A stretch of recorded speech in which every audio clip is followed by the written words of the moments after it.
চারণা সকাল থেকেই ঢাকার বিভিন্ন আসনে অংশ নিচ্ছেন প্রচারণায় অংশ নিচ্ছেন দলের একক এবং প্রার্থীরা। নির্বাচনী প্রচারণার সবশেষ খবর জানাতে যুক্ত হচ্ছেন গালিব ইবনে রিয়াজ। গালিব, জানতে চাই যে আপনার মাধ্যমে যে আপনি যে আসনে আসলে আছেন সেখানে প্রচারণায় নেতাকর্মীরা নেমেছেন কিনা এবং কি বলছেন আগামী নির্বাচন ঘিরে।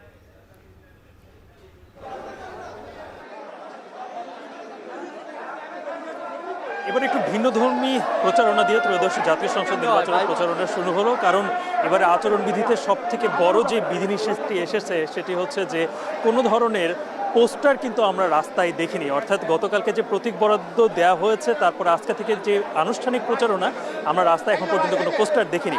আমি যেখানে আছি সেটা হচ্ছে ঢাকা 16 আসন এবং এখানে বিএনপি মনোনীত ধানের শীষের প্রতীকে যিনি নির্বাচন করবেন আমিনুল হক, তিনি বাংলাদেশ ফুটবল দলের সাবেক অধিনায়ক। তিনি সকাল থেকেই এই ঢাকা 16 আসনে যে 10 নম্বর যে সেকশনটি রয়েছে সেখান থেকে তিনি তার নির্বাচনী প্রচারণা শুরু করেছেন। আমি তার সঙ্গে বর্তমানে যে বাফুফে সভাপতি তাবিদ আওয়াল, তাকেও আমরা দেখতে পাচ্ছি যে একই সাথে তারা নির্বাচনী প্রচারণা শুরু করেছেন। এবং এখানে ঢাকার যেই 16 আসনের 10 নম্বর যে সেকশনটি, তার যে পানির পাম্প, তার আশেপাশে অনেকগুলো শিক্ষা প্রতিষ্ঠান রয়েছে। তিনি সেই শিক্ষা প্রতিষ্ঠানে ঢুকে এবং প্রত্যেকটি এখানে যে দোকানপাট রয়েছে সেখানে গিয়ে তিনি তার যেই লিফলেটটি রয়েছে সেটি তারা দিচ্ছে। এবং এখন তিনি এই অন্যান্য যেই অলিগলি রয়েছে সেই অলিগলিতে হেঁটে হেঁটে তার লিফলেট বিতরণ করে যাচ্ছেন। এই ঢাকা 16 আসনটি হচ্ছে মিরপুর, রূপনগর এবং কালশীর কিছু অংশ নিয়ে এই ঢাকা 16 আসন, এবং এখানে আবাসন থেকে শুরু করে কিছু কিন্তু অনেক সুশৃঙ্খলভাবে এখানে আছে। কিন্তু এখানকার মূল যে সমস্যাটি সেটি হচ্ছে যে এখানে বর্ষার সময় জলাবদ্ধতা সৃষ্টি হয় এবং পানির সমস্যা রয়েছে, সুপিয়ে পানি, এবং একই সাথে ওয়াসার যে পানিটি রয়েছে সেটা নিয়েও এই এলাকাবাসীর অনেক বিস্তর অভিযোগ রয়েছে। এর পাশাপাশি যে গ্যাস সংকটটি রয়েছে সেটি নিয়েও কিন্তু এই এলাকাবাসীর অভিযোগ রয়েছে। এবং এই ঢাকা 16 আসনের তিনি হচ্ছেন আমিনুল হক, যিনি ধানের শীষ প্রতীকে নির্বাচন করবেন আগামী ত্রয়োদশ জাতীয় সংসদ নির্বাচনে। এবং একই সাথে উনার হেভিওয়েট প্রার্থী বলা হচ্ছে যে জামায়াতে ইসলামীর একজন প্রার্থী রয়েছেন, তিনি তাকে বলা হচ্ছে যে তিনি আসলে এই আসনের একজন হেভিওয়েট প্রার্থী। তিনি হলেন কর্নেল আব্দুল বাতেন। তবে এখন সব থেকে বড় যে বিষয়টি সেটি হচ্ছে যে কোনো পোস্টার নেই, কোনো কিছু নেই, শুধুমাত্র লিফলেট রয়েছে। অর্থাৎ আগের যে একটা আমেজ আমরা বিভিন্ন সময় দেখতে পেয়েছি নির্বাচনী প্রচারণায়, সেই ধরনের কোনো কিছু একটা সুশৃঙ্খল প্রচারণা যেন হয়ে থাকে, সেই বিষয়টির দিকে কিন্তু নির্বাচন কমিশন এবারে নজর রেখেছেন এবং সেটা আমরা এখানেও দেখতে পাচ্ছি। এবারে আমি চলে যেতে চাই ঢাকা বিশ্ববিদ্যালয়ে, সেখানে আছেন হোসেন জাহিদ। সেখান থেকেও নির্বাচনী প্রচারণা আনুষ্ঠানিকভাবে শুরু করছে একটি দল। আমরা যুক্ত হতে চাচ্ছি হোসেন জাহিদের সঙ্গে। গালিব, আপনার অংশে যেমন প্রচারণা কার্যক্রম শুরু হয়েছে, আমরা অপেক্ষমান আছি কিছুক্ষণ পরেই এনসিপির যে দলীয় যে নির্বাচনী প্রচারণা সেটি এখান থেকে শুরু হবে। 3 নেতার মাজার, শেরে বাংলা একে ফজলুল হক এবং খাজা নাজিম উদ্দিন, হোসেন সৈয়দ সোহরাওয়ার্দী, এই 3 জাতীয় বীর যারা 71 পূর্ববর্তী সময়েও স্বাধীন বাংলাদেশের প্রেক্ষাপট তৈরির ক্ষেত্রে ভূমিকা রেখেছিল বলে এনসিপি মনে করে, তাদের মাজারেই মূলত তারা প্রথমে ফুল দিয়ে শ্রদ্ধা নিবেদন করবেন, কবর জিয়ারত করবেন। এবং এখানে মূলত অংশ নেবেন এনসিপির আহ্বায়ক থেকে শুরু করে সদস্য সচিব থেকে শুরু করে মুখ্য সংগঠক যারা আছেন, তাদের কেন্দ্রীয় পর্যায়ে অনেকেই। এবং যেহেতু এনসিপি ঢাকার বাইরে আজ কোনো এই ধরনের প্রচারণা কার্যক্রম বড় আকারে রাখা হয়নি, কাজেই তাদের ঢাকা কেন্দ্রিক যে সকল প্রার্থীগুলো আছেন, বিশেষ করে কেন্দ্রীয় নেতৃবৃন্দ আছেন, আলোচিত নেতৃবৃন্দ আছেন, তারাও মূলত এই প্রক্রিয়ার সঙ্গে যুক্ত হয়ে নির্বাচনী কার্যক্রম তারা আজকে থেকে শুরু করবেন। এবং তার পরবর্তীতে তারা 24-এর অভ্যুত্থানে একটি পরিচিত মুখ শরীফ ওসমান হাদি, তার কবর জিয়ারত করবেন।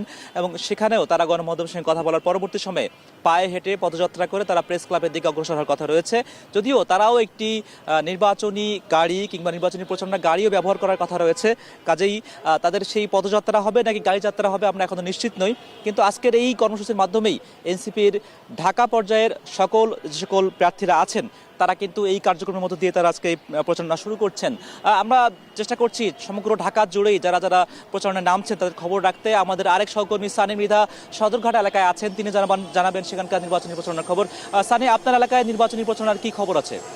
আমি এখন এই মুহূর্তে ঢাকা 6 আসনে আছি। এখানে কিন্তু বিএনপির মনোনীত প্রার্থী ইশরাক হোসেন থেকে শুরু করে জামায়াতের মনোনীত প্রার্থী ডক্টর আব্দুল মান্নান থেকে শুরু করে মোট সাতজন স্বতন্ত্র প্রার্থী সহ মোট 7 জন প্রার্থী রয়েছেন যারা এবারের ত্রয়োদশ জাতীয় সংসদ নির্বাচন অংশগ্রহণ করবেন। আপনাকে জানিয়ে রাখি যে এই ঢাকা 6 আসনে কিন্তু 2 লাখের বেশি ভোটার এখানে আছেন। তাদের কিন্তু অনেক দিনের প্রত্যাশা, তাদের সাথে আমরা কথা বলেছিলাম, তারা বলেছিলেন এখানকার সুপেয় পানির খুবই অভাব, অর্থাৎ এখানকার ওয়াসার যে পানিগুলো রয়েছে সেখানের পানি দীর্ঘদিনেও কিন্তু সুপেয় পানি তারা এখানে পান না। পাশাপাশি কিন্তু নানা ধরনের এখানে জলাবদ্ধতা নিরসনের যে বিভিন্ন সংকটের কথা কিন্তু তারা বলেছেন। তাদের প্রত্যাশা এখানকার যারা প্রার্থী নির্বাচিত হবেন তারা এই ধরনের যে সংকটগুলো রয়েছে, উন্নত মানের স্কুল ব্যবস্থা থেকে শুরু করে পর্যাপ্ত খেলার মাঠ থেকে শুরু করে বসবাসযোগ্য একটি জায়গা করে তুলবে বলে এখানকার ভোটাররা আমাদের কাছে জানিয়েছে।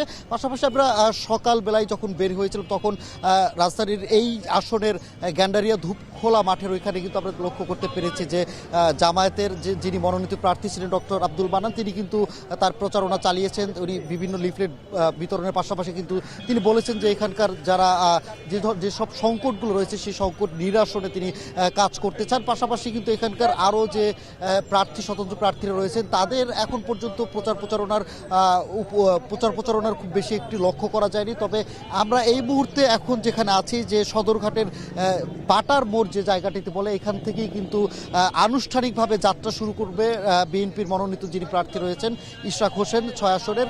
তার জন্য কিন্তু এখানকার যারা নেতাকর্মী রয়েছেন, এখানকার স্থানীয় নেতাকর্মী থেকে শুরু করে 6 আসনের বিএনপি সমর্থিত যে নেতাকর্মীরা তারা কিন্তু এখানে অবস্থান করছেন। ধীরে ধীরে তারা এখানে জড়ো হচ্ছে। তবে এখন পর্যন্ত ঠিক 10টায় তার প্রচারণা করার কথা থাকলেও তিনি এখন এখানে এখনো উপস্থিত হননি। পাশাপাশি আমি যদি দেখিয়ে রাখি যে এখন এই জায়গাটিতে কিন্তু সাধারণ জনগণের চলাফেরাও কিন্তু রয়েছে, অর্থাৎ এই সড়কটিতে কিন্তু বেশ জনসাধারণের যে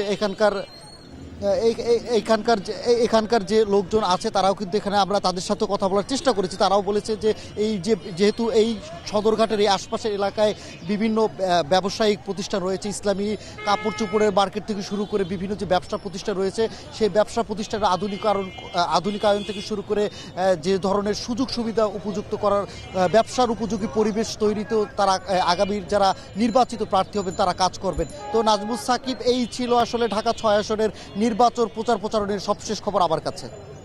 ঢাকার বিভিন্ন আসনে প্রচারণা চালাচ্ছে দলগুলো, সে খবর জানাচ্ছিলেন সহকর্মীরা।